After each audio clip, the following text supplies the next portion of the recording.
ওং সর্বমঙ্গলমঙ্গলে শিবে সর্বার্থ সাধিকে শরণ্যে ত্র্যম্বকে গৌরী নারায়ণী নমস্তুতে। সৃষ্টিস্থিতি বিনাশানং শক্তিভূতে সনাতনী গুণাশ্রয়ে গুণময়ে নারায়ণী নমস্তুতে। জয় বড় মায়ের জয়, জয় মহাদেবী মহামায়ার জয়। প্রত্যেকের জীবন সুন্দর আনন্দময় হোক, প্রত্যেকেই দুধে ভাতে থাকুন, শ্রী শ্রী পদ্মাবতী মায়ের কাছে এই প্রার্থনা করি। আজ একটি বিশেষ রাশিকে নিয়ে আপনাদের সামনে এই ভিডিওতে উপস্থিত হয়েছি। মার্চ মাসের পুরো 12টা রাশির যে প্রভাব তা এক এক দিন করে আমি আপনাদের সামনে তুলে ধরব। আপনাদেরকে এই জ্যোতিষ আচার্য পরিতোষদের চ্যানেলে সকলকে স্বাগত জানাই।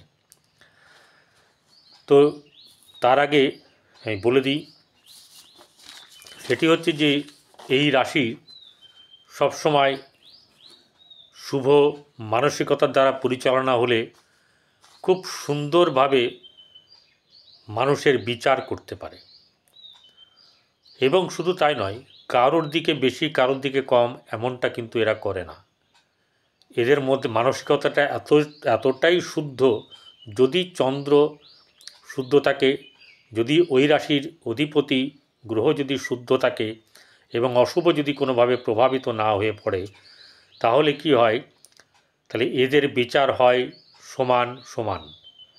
অর্থাৎ এই রাশির একমাত্র জাতক জাতিকারা যারা আপনার এই সুবিচারকের ক্ষমতা রাখে, ঠিক থাকলে বা শুভ অবস্থায় থাকলে এদের বিচার হয় সমান সমান, জীবনটাকেও এরা বেশ ব্যালেন্স করে চলতে পারে।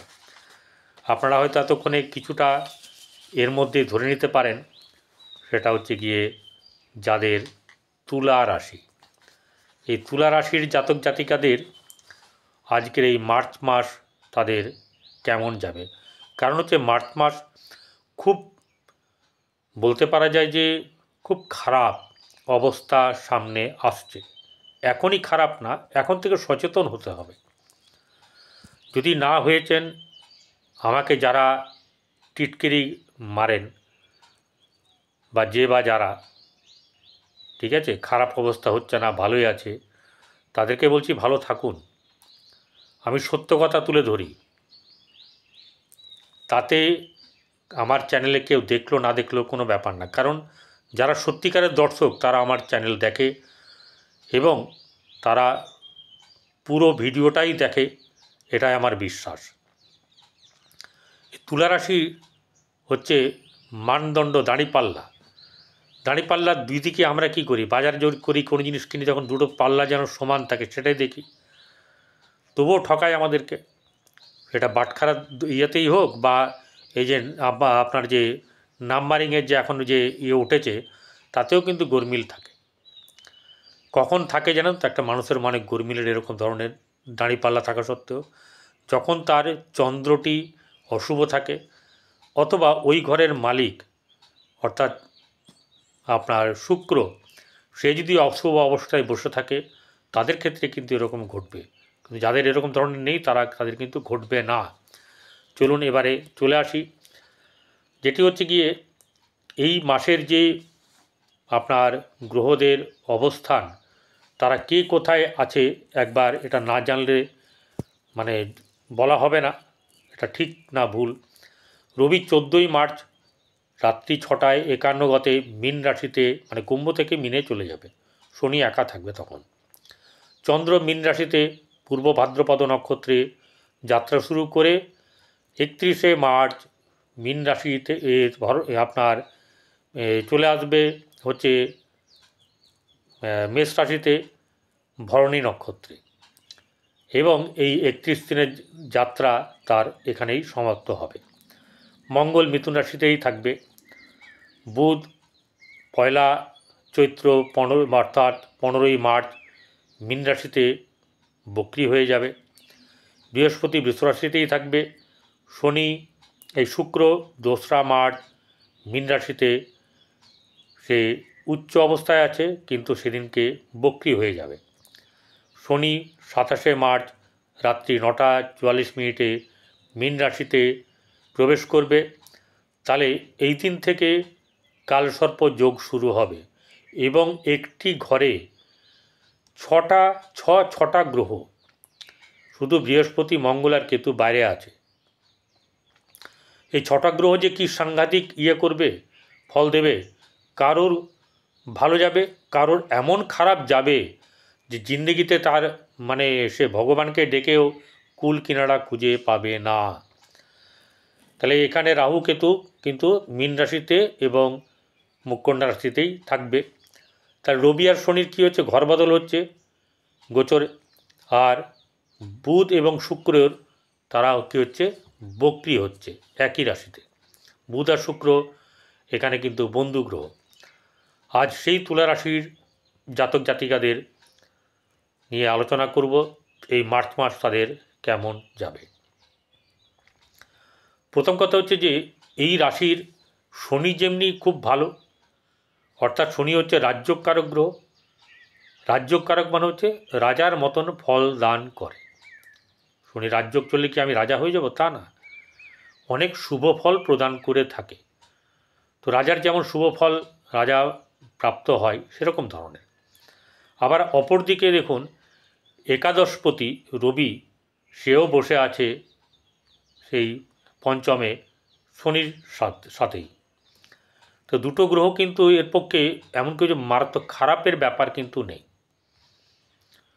প্রথম কথা হচ্ছে যে আমাদের ধনরাশি কেমন যাবে, ধনভাব কেমন থাকবে, আমাদের ব্যবসা কেমন থাকবে। ব্যবসা এবং চাকুরি এই দুটি ক্ষেত্র দ্বারাই আমাদের জীবনের অর্থের আগমন হয়ে থাকে। দেখুন এখানে বৃহস্পতির দৃষ্টি আছে। বৃহস্পতির দৃষ্টি যদি দ্বিতীয়ভাবে থাকে সেই ক্ষেত্রে কিন্তু আপনার অর্থের আগমন থাকবেই থাকবে। এখানে রাহুরও দৃষ্টি আছে।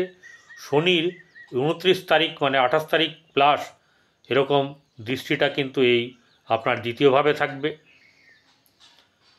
এটা এরপরে 29 তারিখের থেকে এখানে আর তার দৃষ্টি থাকবে না, রাত্রি থেকে আর দৃষ্টিটা থাকবে না। একটা ব্যাপার হচ্ছে গিয়ে এই শনি রাহু এদের দৃষ্টি হচ্ছে গিয়ে অশুভ, কিন্তু বৃহস্পতির দৃষ্টি হচ্ছে গিয়ে অমৃত সম। এখানে মঙ্গলের ঘর, এই মঙ্গলের ঘরে শনি আর রাহুর দৃষ্টি খুব একটা ভালো যাবে না, কিন্তু বৃহস্পতির দৃষ্টি যেহেতু ভালো তাহলে আপনাদের কিন্তু খারাপ হবে না। ওই শনি আবার এই রাশিতে অর্থাৎ তুলা রাশিতে এসে তুঙ্গ হয় এবং চতুর্থপতি কেন্দ্রপতি কোণপতি, কেন্দ্রপতির তো দোষ থাকা সত্ত্বেও কেন্দ্রপতি এবং কোণপতি একই গ্রহ হওয়ার জন্যে এবং এখানে বসে থাকার কারণের জন্যে এই রাশির খুবই লাভবান হবে, খুবই লাভবান হবে নিঃসন্দেহে। এবারে ব্যাপারটা হচ্ছে গিয়ে আমাদের ধনভাব তাহলে মোটামুটি ঠিক থাকবে। আমাদের এবারে সপ্তম ভাব, সেটা হচ্ছে গিয়ে ব্যবসার স্থান। সে ব্যবসার জায়গাটা কীরকম, এই ব্যবসার জায়গাতে শনির তৃতীয় দৃষ্টি পড়ে আছে মেষ রাশিতে, শনির তৃতীয় দৃষ্টি, আবার রাহুর দ্বাদশ দৃষ্টি। রাহুর দ্বাদশ দৃষ্টি কিন্তু এখানে রাহুর দ্বাদশ দৃষ্টিটা অত জোরালো নয়, কিন্তু শনির দৃষ্টিটা তো জোরালো। প্লাস শনি যখন 29 তারিখে চলে যাবে তখন আর এই জায়গায় তার দৃষ্টি থাকবে না, অতএব সেখানে কিছু ভালো কিছু মন্দ ব্যাপারগুলোতে হবে। কিন্তু শনির দৃষ্টি এককাট্টা হয়ে যাওয়ার জন্যে এই তুলা রাশির পক্ষে ব্যবসার ক্ষেত্রে নানা রকম প্রতিবন্ধকতা থাকবে। আপনাদের বলে রাখি যে আমি আপনাদের এই ভিডিওতে শুধু গোচর বিচার করছি, কারোর জন্মকুণ্ডলী বিচার করছি না। যাদের ভিডিওটি ভালো লাগবে তারা সাবস্ক্রাইব করবেন, পাশে থাকা বেল আইকনে ক্লিক করবেন, অল বটনে প্রেস করবেন, ভালো লাগলে লাইক করবেন, নাহলে করবেন না। যারা দেখাতে চান তারা 8906781462 এই নাম্বারে ফোন করবেন।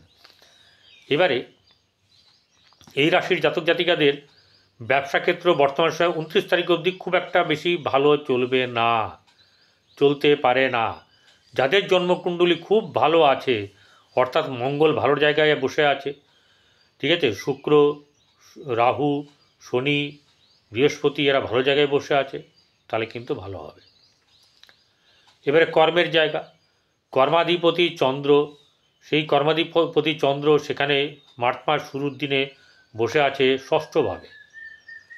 ঠিক আছে, ষষ্ঠভাবে চন্দ্র কিন্তু থাকা শুভ নয়।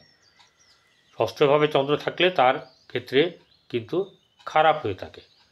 কীরকম ধরনের, তার ধার জানা করে দিতে পারে, অর্থাৎ তার বাইরে ঋণ হয়ে গেলে সে ঋণ শোধ করা খুব মুশকিল হয়ে যায়। তাহলে এখানে ক্ষেত্রে কি হচ্ছে, এই কর্মের জায়গাটাতে রাহুর আবার দৃষ্টি আছে। এই রাহুর দৃষ্টি থাকার কারণের জন্যে এই কর্মের জায়গাতে আবার চন্দ্র ওখানে বসে, তাহলে আপনার এই মাসটাতে কর্মের জায়গাতে কিন্তু খুব একটা শুভ হবে না। এবারে শনি হচ্ছে কর্মাধিপতি, সে যদি ঠিক জায়গায় রবির সঙ্গে বসে থাকে তাহলে কি কর্ম পাবে না? অবশ্যই পাবে, কিন্তু কাঠখড় অনেক পোড়াতে হবে। এবং সেই যে জিনিসে তাদের কর্ম, যে কর্মের জন্যে তাদের মানে ডিগ্রি আছে বা যে কর্মে তারা পারদর্শী, সেইটাকে ঠিক থাকতে হবে।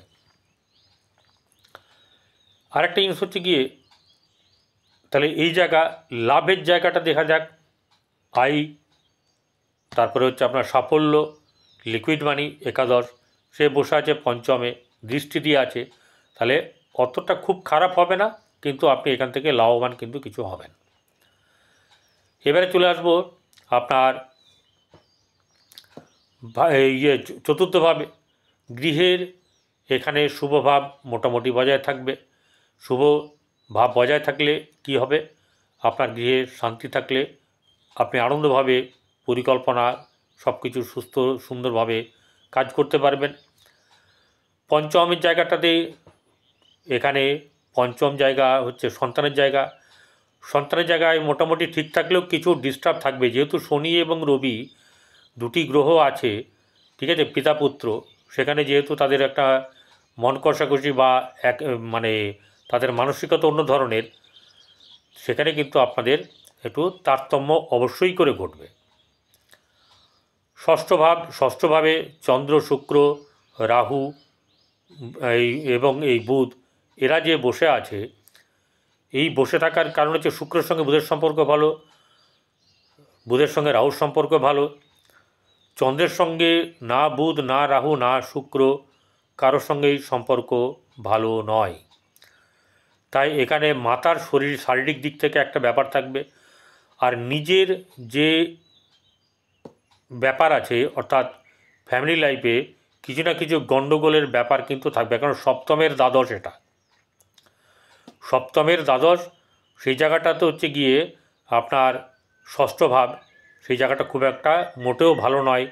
আপনার যেটা হচ্ছে কি পরকীয়া বা এরম ধরনের কোনো কিছু হাতছানি থেকে নিজেদেরকে রক্ষা করতে হবে, নাহলে আমও যাবে, ছালাও যাবে।